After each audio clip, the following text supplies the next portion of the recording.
ஓம் நமச்சிவாய். எனக்கு உன் இறந்த காலமும் தெரியும், எதிர்காலமும் தெரியும். நீ உன் வீட்டை விட்டு வெளியே வந்தத சாபமா நினைக்காத, அது வரம். உனக்கு வர இருந்த பெரிய ஆபத்துல இருந்து உன்னை காக்க வந்த வரம். நீ உன் வீட்ல இன்னும் கொஞ்ச நாள் இருந்திருந்தா உன் குடும்பத்துல ஒரு உயிர் போயிருக்கும் தாயி.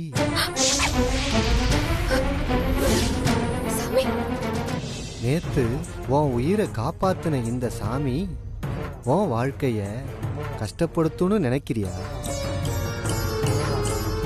உனக்கு நடக்கிற இந்த காலம் அஞ்ஞான காலம். கர்மமும் விதியும் சேர்ந்து விளையாடும் போது கடவுளா இருந்தா கூட வேடிக்கை பார்த்துதான் ஆகணும்.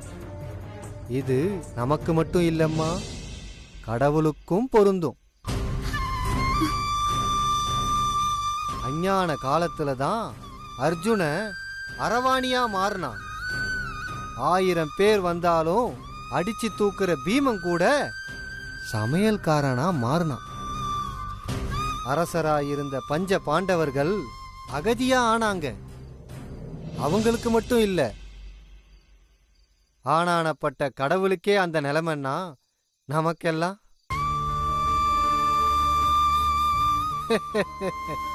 நமச்சிவாய. நீ கொஞ்ச நாள் மறைஞ்சி வாழணுங்கிறது உன் விதி. இந்த விதி உன்னை காக்குமே தவிர அழிக்காது. இப்பவும் வாழ்க்கையில பெரிய புயல் ஒண்ணு அடிச்சுக்கிட்டு இருக்கு. இது சீக்கிரமாவே அடங்கும். உன் வாழ்க்கையில அமைதி உண்டாகும். நீ நல்லவ, நேர்மையானவ, தர்மம் நிறைஞ்சவ. தர்மம் என்னைக்கும் சாகாதும்மா. நாம கும்பிடுற அந்த சாமி சாக விடாது. உலுக்கும் போது நெல் வயல்ல இருக்கிற களை மாதிரி உன்னை சுத்தி இருக்கிற கஷ்டம்லாம் சீக்கிரம் தானாவே அழியும். இனி உன் வாழ்க்கையில வசந்த காலம்தான். நம்பிக்கையோட இரு. இந்த போதாத காலத்தை நீ பொறுமையோட கடந்துட்டன்னா நீ ஆசைப்பட்ட உன் வாழ்க்கை, நீ இழந்தது எல்லாம் தானா உனக்கு கைகூடும். ஓம் நமச்சிவாய். ஓம் நமச்சிவாய்.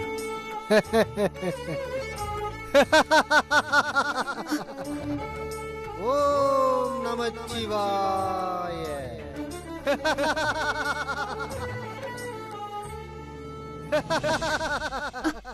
சாமி, சாமி,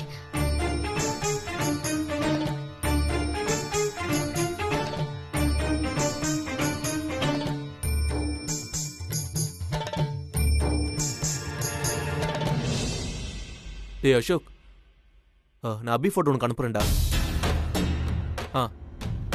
ஆமாண்டா, அவளை எங்க தேடியும் கிடைக்கல. உன் ஃப்ரெண்ட்ஸ் கிட்ட சொல்லி அபி அந்த ஏரியால இருக்கான்னு பார்க்க சொல்லு.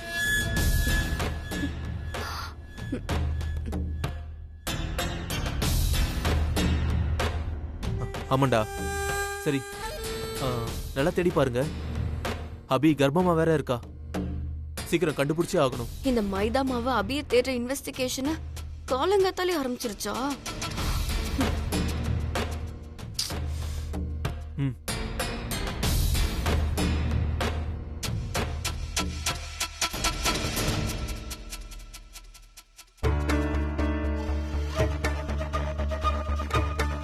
அடி மச்சான், நான் அபி போட்டோவை உனக்கு அனுப்புறேன்.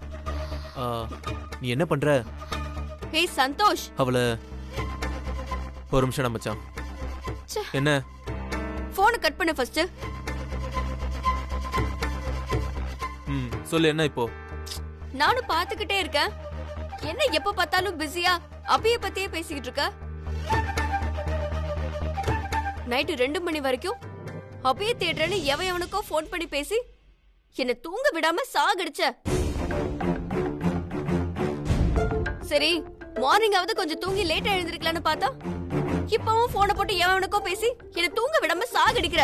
ஹேய், ஒரு பொண்ணை வீட்ல காணோம்னா தேடாம சும்மா இருப்பாங்களா? காணாம போனது சஞ்சீவ் பொண்டாட்டி. என்னமோ உன் பொண்டாட்டி காணாம போன மாதிரி இந்த குதி குதிக்கிற. என்னடி சொன்ன?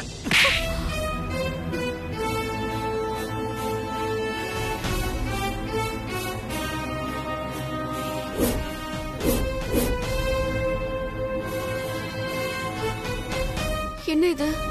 மைதா மாவு நம்மள அடிச்சிட்டான். நானும் பாத்துக்கிட்டே இருக்கேன். என்னடி ரொம்ப ஓவரா பேசிட்டு இருக்க? இன்னொரு வார்த்தை வாயில இருந்து தப்பா வந்துச்சு, அடிச்ச கொன்றுவேன் உன்னை. வர வர உன் கை ஓங்கி அடிக்க ஆரம்பிச்சிருச்சா? இனிமே இவனை இப்படியே விட்டா வேலைக்காகாது. சபைய கூட்டிட வேண்டியதான். கொல்லுவ கொல்லுவ. நீ என்ன அடிச்சா கேக்குறதுக்கு யாரும் ஆள் இல்லன்னு நினைச்சுக்கிட்டியா? மரியாதையா நீ என்ன அடிச்சதுக்கு சாரி கேளு. இல்ல ஏய், சாரி கேக்கலனா என்னடி பண்ணுவ? என்ன பண்ணுவ? என்ன பண்ணுவேனா? எப்போ நீ என்ன அடிச்சியோ இனிமே நான் உன் கூட வாழவே மாட்டேன். நான் போறேன். நல்ல முடிவுதான். போ, போய் தொலை. நாங்களாவது நிம்மதியா இருப்போம். இருடா, நான் வீட்டை விட்டு போற மாதிரியே டிராமா பண்ணி சீதாத்த மாமாலாம் வச்சுட்டு உன் கொட்டத்தை அடக்கி காட்டுறேன். போய் தொலைன்றல.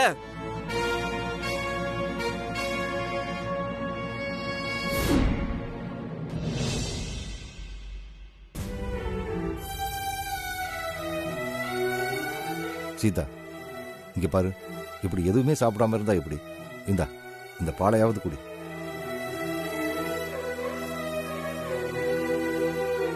சொன்னா கேளு, இந்த பாலை குடி. இல்லங்க, எனக்கு பசி இல்ல. இப்படி அடம்பிடிக்க கூடாது, சொன்னா கேளு. இந்த குடி.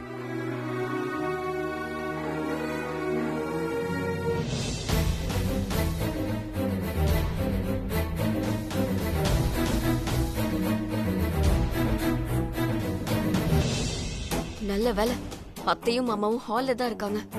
டேய் மைதா மாவு, என்னையாட அடிச்ச? இன்னைக்கு நான் உன்னை ஒரு வழி பண்றேன் பாருடா. டேய், என்னையாட அடிச்ச? இனிமே நான் உன் கூட வாழவே மாட்டேன். நான் இந்த வீட்டை விட்டு போறேன். நான் எங்கேயாவது போறேன்.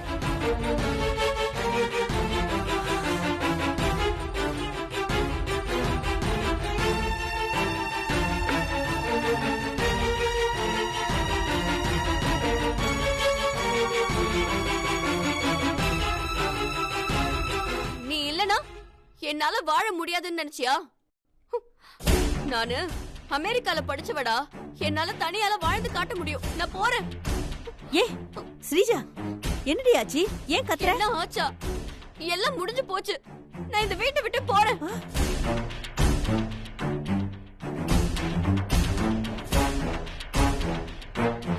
என்னடி நீ எதுக்குடி இப்ப வீட்டை விட்டு போறேன்னு டிராமா பண்ற? அம்மா, அந்த மைதா மாவை என்ன அடிச்சிட்டாமா. அடிச்சிட்டானா? ஐயோ அம்மா, அந்த மைதா மாவு இனிமே மறந்து கூட என் மேல கை வைக்க கூடாது. அதான் இந்த வீட்டை விட்டு போற டிராமா. ஏண்டி, மைதா மாவு ஒன்னு அடிச்சதுக்கும் நீ வீட்டை விட்டு போறேன்னு டிராமா பண்றதுக்கும் என்னடி சம்பந்தம்? உங்க பாரு.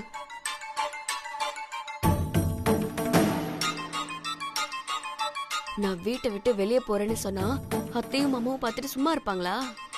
அந்த மைதா மாவை கூப்பிட்டு லெஃப்ட் ரைட்னு 4 வாங்குவாங்க. இனிமே என் விஷயத்துல தலையிடக்கூடாதுன்னு சொல்லுவாங்க. அதுக்குதான். ஓ, என்ன வேணும்? நான் இனிமே இங்க இருக்க மாட்டேன். ஒரு பொண்ணு மதிக்க தெரியாதவன் என்ன அடிக்கிறான். உன் கூட எல்லாம் யாரையா வாழ்வா?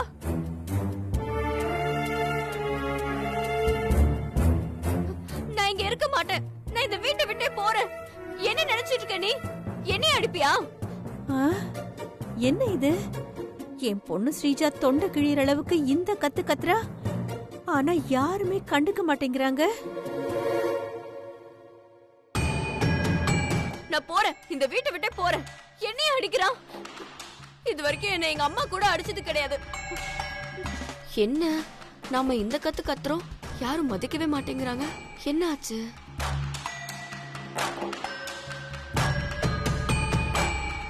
நான் போறேன்,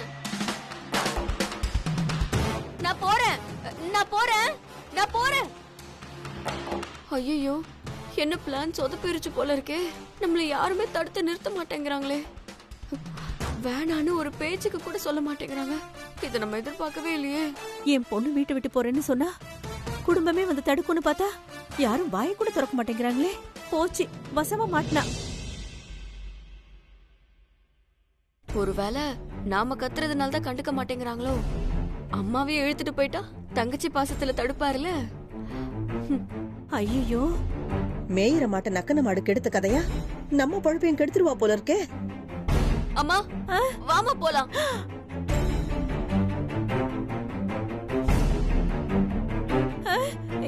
ஏய், நான் என் அண்ணனை பிரிஞ்சு வரமாட்டேன். நீ வேணா போ ஸ்ரீஜா. அம்மா இப்ப நீ வர போறியா இல்லையா? அடியே, வெளியில போனா 2 பேரும் பிச்சை தாண்டி எடுக்கணும். அம்மா நான் பிச்சை எடுத்தாவது உனக்கு சோறு போடுறேம்மா. உனக்கு சோறு தானே முக்கியம். வா. ஐயோ, வாமா. வேணாண்டி, வாமா வேணாண்டி. போலாம். அண்ணே, வாங்குறல. ஐயோ, வாமா. சொன்னா கேளுடி, வாமா வேண்டாண்டி. அண்ணே, அம்மா வாங்குறல. ஸ்ரீஜா நில்லு.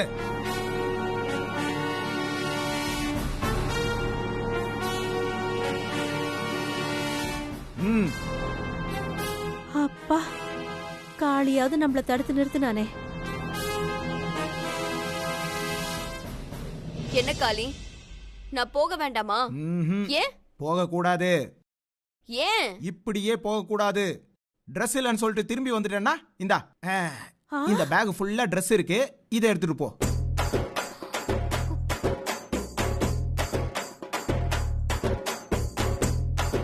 சிந்தாமணி, உன் ட்ரெஸ்ஸும் வச்சிருக்கேன், பார்க்காத.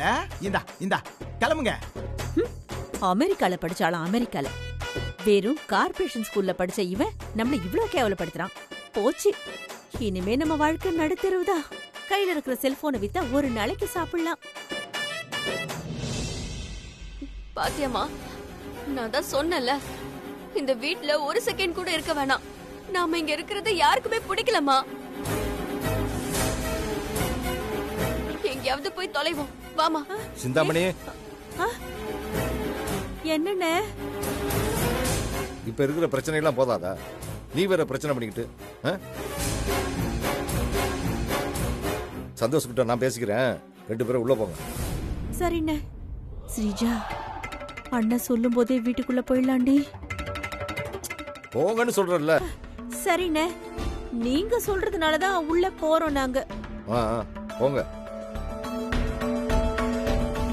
ஏய், வந்துடுறி, உள்ள வந்துடுறி. இந்த பேக் எடுத்துட்டு போ. இதுல அழுக்கு துணி இருக்கு. நானே லாண்டரிக்கு போடணும்னு நினைச்சேன். நல்ல வேளை நீயே எடுத்துட்டு வந்துட்ட. இத கொண்டு போய் லாண்டரியில போட்டுட்டு பில் எடுத்துட்டு வந்து அண்ணிக்கிட்ட கொடுத்துரு. சரியா? ஏய், ஸ்ரீஜா, உள்ள வாடி. ஏய், இந்தா நீ எடுத்துட்டு போ. சொன்ன வேலையை செய். போயா.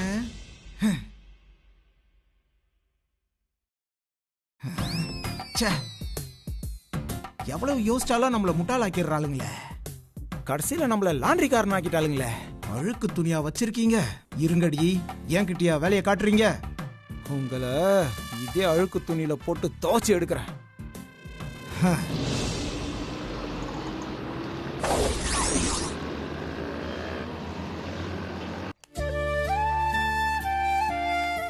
பாப்பா, நேத்து நைட்டு கோவில்ல படுத்துட்டோம். ஆனா இன்னைக்கு என்ன பண்ண போறோம்? நான் உனக்கு எப்படி சாப்பாடு வாங்கி கொடுக்க போறேன் எதுவுமே தெரியலடா. கண்டிப்பா இன்னைக்கு ஏதாவது ஒரு வேலை கிடைக்கணும் பாப்பா. அப்பதான் நான் உன்னை நல்லா பாத்துக்க முடியும். வேலை தேடுவோம்.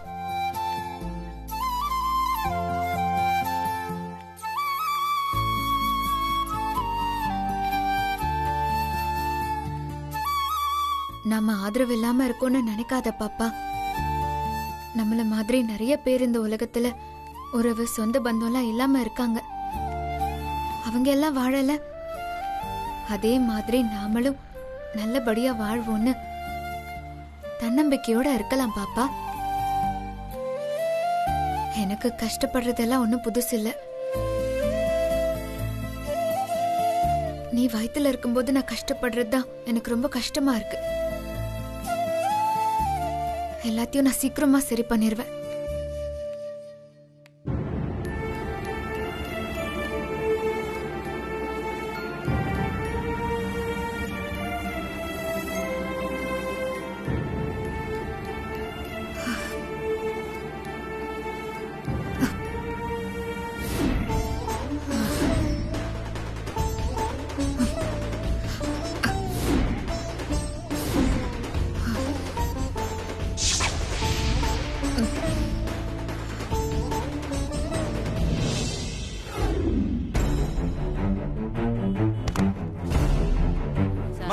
அங்க பாருமா, யாரோ கீழே விழுந்துட்டாங்க. ஆமாமா, வாங்க வெளியே போலாம். வாங்க.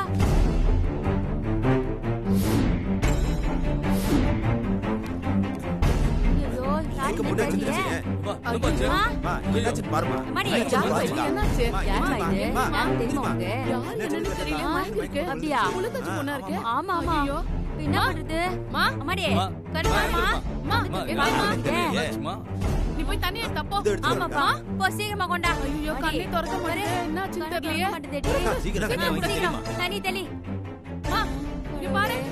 மா, கண்ணை திறந்து பாருமா. இப்படி வந்து மைண்ட் ஐயோ, வருகுதே. எந்திரிக்க மாட்டாளே. மா, அம்மாடி, எந்திரிமா. பாரு. உடனே பாத்துக்க காசு போலாம். யாரோ குட்டியா. சீக்கிரம் போ. இங்க பாருமா. இந்த பொண்ணுக்கு இன்னும் மயக்கம் தெரியவே இல்லையே. இங்க பாருமா.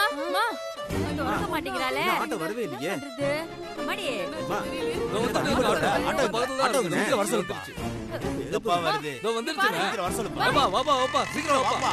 அம்மா ஆட்டோ வந்துருச்சு. வாப்பா வாப்பா கிட்ட வாப்பா.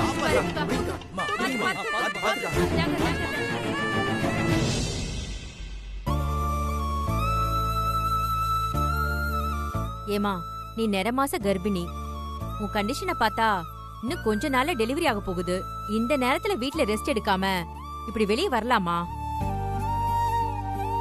அப்படியே நீங்க வெளியே போகணும்னா கூட துணைக்கு யாரையாவது கூட்டிட்டு போக வேண்டாமா? என்னம்மா நீ?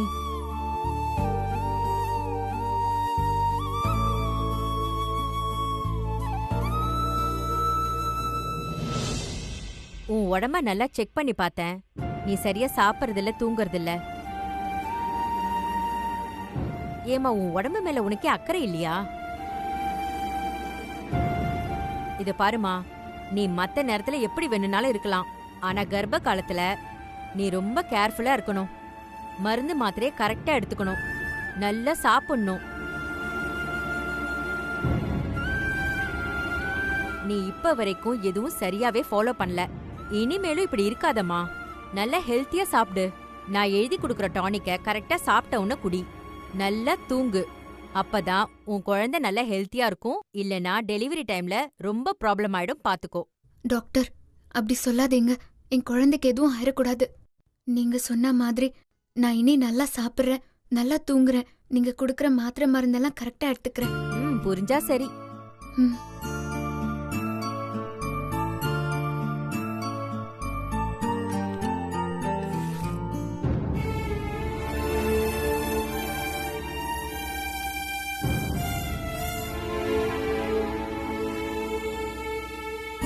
இங்க பாருமா, நான் எழுதி கொடுத்திருக்கிற டானிக் வெளிய மெடிக்கல்ல வாங்கிக்கோ. என்ன? Okay doctor. மா, நீ போலாம். அடுத்த வாரம் வந்து என்ன பாரு. ம்.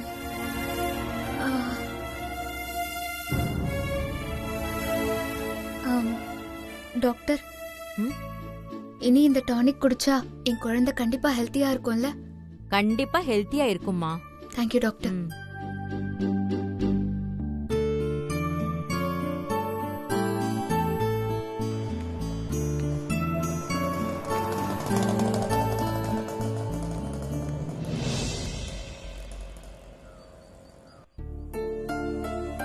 சார், சொல்லுமா.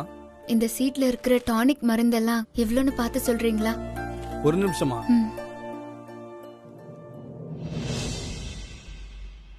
450 ரூபா வருமா?